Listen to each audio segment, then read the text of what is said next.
Cześć, tu Radek. W dzisiejszym filmie przedstawię Wam drogi, które zostały oddane do ruchu w 2021 roku. Powiem szczerze, że filmu miało nie być, jednak pod koniec roku do ruchu oddano tak dużo dróg, że postanowiłem zrobić takie dość szybkie podsumowanie. W 2021 roku oddano do użytku w sumie 374 km autostrad i dróg ekspresowych. Dla kontekstu, w ciągu ostatnich 10 lat oddawane do ruchu były średnio około 284 km autostrad i dróg ekspresowych na rok. Zatem w nową dekadę wkraczamy nie zwalniając tempa. Patrząc nieco szerzej, możemy powiedzieć, że duża liczba otwartych odcinków pozwoliła nam nadgonić wyraźnie słabszy poprzedni rok.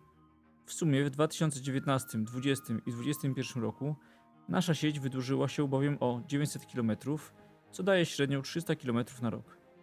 Czyli 2 lata temu oraz w tym roku miały miejsce pewne kumulacje otwarć, a pomiędzy nimi mieliśmy dziurę, ale średnie tempo udało się utrzymać na bardzo dobrym poziomie. Kolejny rok również zapowiada się optymistycznie, ale o tym opowiem Wam za kilka dni. W filmie nie będę omawiał dokładnych dat oddawania odcinków do ruchu, tylko przedstawię poszczególne drogi po kolei według ich numeracji. Zaczynamy od autostrady A1. W tym roku oddano do ruchu autostradę A1 od węzła Tuszyn do Piotrkowa Trybunalskiego długości 16 km. Była to przebudowa oraz poszerzenie do 3 pasów ruchu w każdą stronę istniejącego odcinka wybudowanego w latach 1978-1989. Jednak biorąc pod uwagę zakres prac, możemy śmiało nazwać tę inwestycję raczej budową całkowicie nowej autostrady w miejscu starej. Początkowo niektóre spośród obiektów inżynierskich planowano jedynie zmodernizować, ale w toku badań okazało się, że pomimo dopiero 30 lat od oddania uległy one na tyle szybkiej degradacji, że umowa została aneksowana o ich rozbiórkę i budowę od nowa. Prace na tym odcinku jeszcze trwają, więc oficjalnie jest on jedynie przejezdny, jednak mamy tu już do dyspozycji po 3 pasy ruchu w każdą stronę. W ramach inwestycji wybudowano również brakujące relacje Warszawa-Łódź i Łódź-Warszawa na węźle A1 z S8. Drugi z fragmentów A1 oddanych do ruchu prowadzi z Kamieńska przez Radomsko do Częstochowy. Autostrada o 3 pasach ruchu w każdą stronę powstała tutaj w miejscu dwujezdniowej, kolizyjnej gierkówki wybudowanej w latach 70. Długość, na której obie jezdnie zostały udostępnione kierowcom, to 41 km. Oznacza to, że jedynym fragmentem budowanej A1, na którym nadal będziemy musieli poruszać się jedną jezdnią, jest odcinek B pomiędzy Piotrkowem a Kamieńskiem, ale są tam już dostępne po 2 pasy ruchu na całej długości, więc przejazd jest stosunkowo komfortowy. Na szczególną wzmiankę w kontekście otwarć A1 zasługuje firma Polakła. Na swoim odcinku E zapewniła ona przejezdność obiema jezdniami pół roku przed kontraktowym terminem, jakim jest czerwiec przyszłego roku. Jako ciekawostkę powiem, że na odcinku, który realizowała Polakła, został zamontowany ogromny znak pionowy firmy Airplast, którego wymiary to 8 na 9,2 metra. Czyli można powiedzieć, że tak wygląda 74-metrowe mieszkanie, tylko w pionie.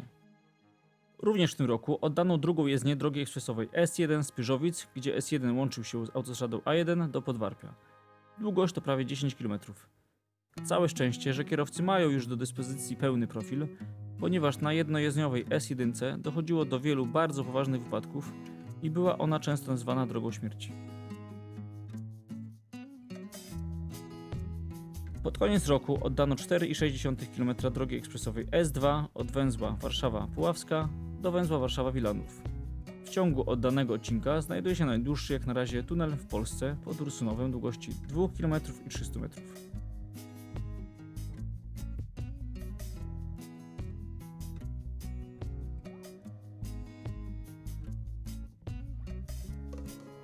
W roku 2021 oddano do użytku 2 odcinki drogi ekspresowej S3. Jeden znajduje się na północy kraju pomiędzy węzłami Brzozowo i Miękowo. Długość tego odcinka to 22,5 km. Drugi z nich, długości 14,5 km, to niezrealizowany przez pierwszego wykonawcę z Salini odcinek łączący Polkowice z Lubinem. Pomiędzy węzłami Polkowice Południe a Lubin Północ droga posiada 3 pasy w każdą stronę. Jako ciekawostkę wspomnę, że oddanie do ruchu nastąpiło 1243 dni, czyli niecałe 3,5 roku po pierwotnym terminie, co zapewnia temu odcinkowi niechlubne 3. miejsce w rankingu najbardziej opóźnionych dróg klasy A i S w najnowszej historii Polski. Większe opóźnienie od niego zaliczyły jedynie A1 Świerklany Mszana, oddana w 2014 roku zamiast w 2010, oraz A4 z Rzeszowa do Jarosławia, oddana w 2016 zamiast w 2012 roku. Dzięki dwóm nowym odcinkom drogi ekspresowej S3 możemy już bezkolizyjnie dojechać z Bolkowa na południu kraju przez Legnicę, Zieloną Górę, Gorzów, Wielkopolski Szczecin aż do Parłówka koło Wolina. Inny, mocno opóźniony odcinek udostępniony w tym roku kierowcom to S5 pomiędzy Bydgoszczą a Szubinem długości prawie 10 km. Niezrealizowany przez pierwszego wykonawcę Impreza Pizzarotti. Po jego oddaniu możemy już bezkolizyjnie przejechać drogą ekspresową S5 z Bydgoszczy przez Poznań do Wrocławia. Jest to pewien istotny kamień milowy w rozwoju polskich dróg. Dzięki temu odcinkowi oraz tunelowi na S2 spójne połączenie z resztą polskiej i zachodnioeuropejskiej sieci autostrad i dróg ekspresowych uzyskały bowiem w tym roku Bydgoszcz i Lublin, dwa największe polskie miasta, które takiego spójnego połączenia do tej pory nie miały. Dzięki temu, począwszy od grudnia 2021 roku, wszystkie 10 największych polskich miast posiada w końcu spójne połączenie w co najmniej jednym kierunku z pozostałą częścią sieci autostrad i dróg ekspresowych. Jednocześnie, również od grudnia 2021 roku, wszystkie 30 największych polskich miast jest już połączonych z siecią dróg dwujezdniowych. Jako ciekawostkę dodam, że miejsce Bydgoszczy jako największego miasta niepołączonego z resztą kraju drogami dwujezdniowymi zajmie od teraz Płock, zamieszkany przez około 118 tysięcy ludzi, co czyni go 32 co do wielkości miastem Polski. Niestety zapewne utrzyma się on na tej pozycji lidera przez około 10 lat. W roku 2021 oddano do użytku kilka odcinków drogi ekspresowej S7. Pod koniec roku oddano S7 z Mławy do wsi Pieńki, która znajduje się kilka kilometrów na północ od Płońska. Długość oddanych odcinków to 44 km.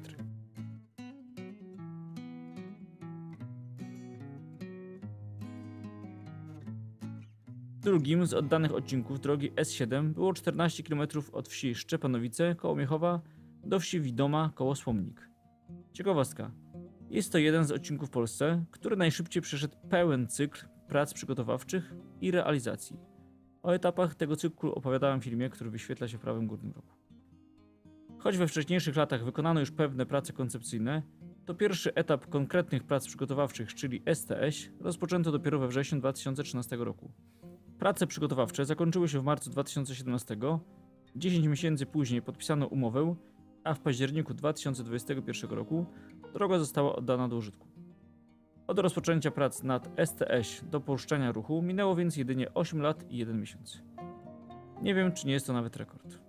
Niestety pozostałe części S7, dla których opracowywanie STS również rozpoczęto dopiero w 2013 roku, nie miały tyle szczęścia, więc przez kolejne 3 lata po obu stronach nowego odcinka S7 pozostaną dziury. Ostatnim z oddanych odcinków S7 było 7,5 km drugiej jezdni pomiędzy Lubniem a wsią Naprawa. Droga ta stanowi część Zakopianki. Dużym wydarzeniem będzie oddanie tunelu pod górą Luboń Mały. Powiem o tym więcej w filmie o drogach, które będą oddane do ruchu w roku 2022.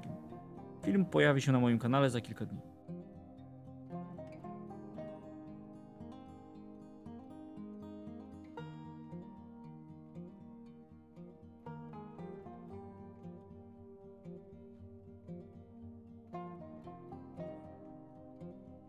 W połowie sierpnia oddano drogę ekspresową S11 od węzła Kępno, gdzie S11 przecina się z S8 do węzła drogowego Baranów.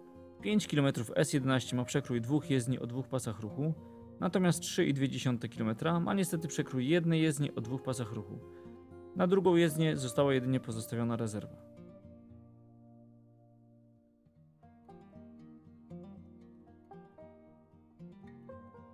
Pod koniec czerwca oddano 2 km drogi ekspresowej S17 w okolicach węzła Lubelska. Droga ma dwie jezdnie po 3 pasy ruchu plus pasy włączania i wyłączania. Mimo że z góry węzeł wydaje się zaprojektowany bardzo dobrze, to niestety popełniono na nim dwa ogromne błędy.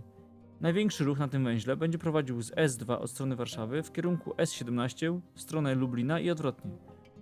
Niestety na tych łącznicach mamy do dyspozycji na początku i na końcu łącznicy tylko po jednym pasie ruchu. Powoduje to sytuacje takie jak na filmie.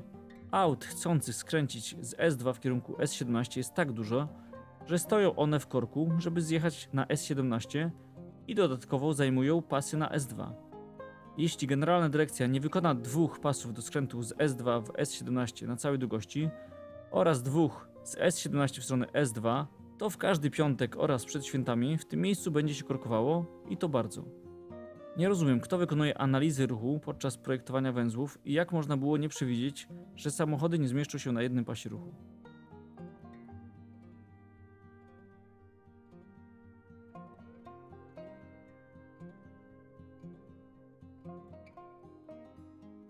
Drugim z odcinków S17 oddanym do ruchu była jedna jezdnia obwodnicy Tomaszowa Lubelskiego o długości 10 km. Rozpoczęła się już budowa drugiej jezdni obwodnicy tego miasta. Tu również ciekawostka. Spośród oddawanych w tym roku dróg, ten odcinek miał czekać na swoją kolej najdłużej. Pozwolenie na budowę wydano już w grudniu 2010 roku, jednak na kolejny etap czekaliśmy prawie 7 lat.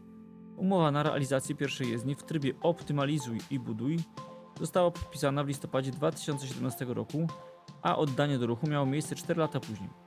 Pracę nad koncepcją programową dla tej obwodnicy rozpoczęto natomiast już w styczniu 1993 roku. Od tego momentu do jej otwarcia upłynęło prawie 29 lat.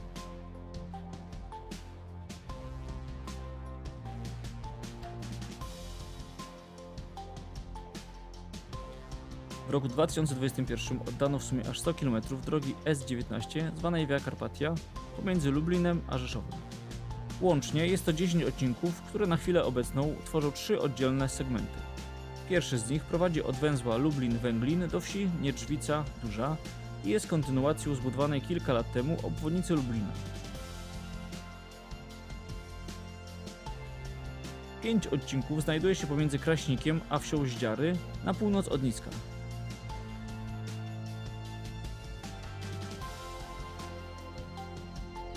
Cztery oddane w tym roku odcinki S19 znajdują się pomiędzy Nickiem a Sokołowem Małopolskim. Brakujące 2 odcinki pomiędzy Lublinem a Rzeszowem zostaną oddane do ruchu w pierwszej połowie 2022 roku.